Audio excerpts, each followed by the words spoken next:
It seems that the government's trying to stop me from getting my bird word out, so I gotta say this now and I gotta say this loud. Little birds deserve protection and rights as well. You know, it can't just be big birds and it can't just be even bigger birds. Sometimes it's about the small birds. And what is smaller than a gnat? Who eats the gnats? Who catches the gnats? The California gnatcatcher. The California gnatcatcher is an endangered little bird that makes its home in our Southern California coastal sage scrub habitat.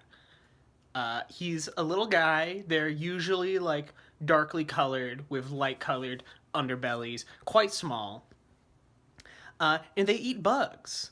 Unlike other gnatcatchers, they mostly just like hang out in the small shrubs and trees looking for ground-based insects, beetles, grasshoppers. They do eat gnats, and they sometimes will eat small berries. But why are they so endangered? Well, the coastal sage scrub is a shrinking habitat for many reasons.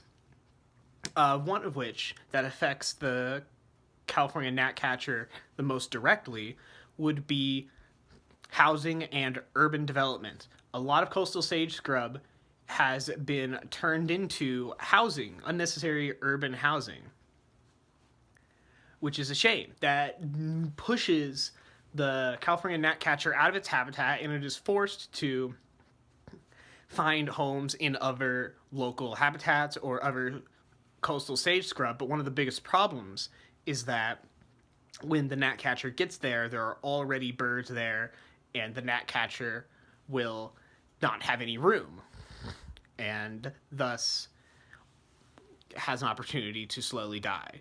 It's not just the man that wants to stop the gnatcatcher from prospering like it really deserves to.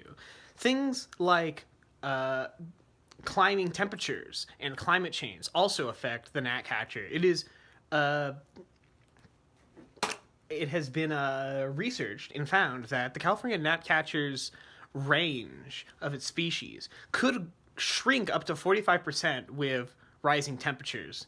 And stuff like wildfires are also in incredible danger, because if the fire continues to burn, the habitat cannot bounce back quickly enough for the gnatcatcher to properly survive. I mean, they do so much. They eat bugs. Do you want to eat bugs? I mean, you might. That's fine. But, like, you're not going to eat them all. The California gnatcatcher will eat a whole bunch of bugs, and they'll keep all those bugs away from all that other stuff. They're also just cool to have around. They're cute little black birds that are funny. They have a very interesting bird song. It's very scratchy and drawn out, and they hold the note. It sounds kind of like a cat. A lot of different resources brought that up, and it is very cool. What else?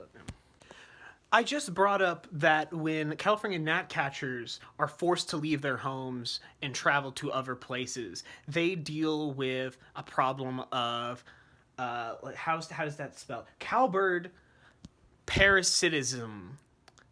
Because cowbirds like to lay their eggs in the nests of California gnatcatchers, which of course chokes out the young of the California gnatcatchers, causing them to not reproduce, causing them to go away. This is a problem.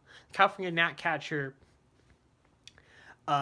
is able to live comfortably in its own environment, but with slight disturbances or complete removal and relocation, it can really mess up the bird and many other organisms' lifestyles, causing them to not prosper. Finally, the call to arms. Everyone needs to protect this bird. This bird needs to be protected. And other birds like it, and other animals like it, and other organisms like it. Like the plants too, man. Because urban development, unnecessary urban development, and climate change are real issues. And to fight these things, you can do a lot. You can reduce your effect on the environment, and more importantly, you can vote for politicians and policies that go towards conservationism, go towards the environment, and hopefully we can make every animal as plenty as possible.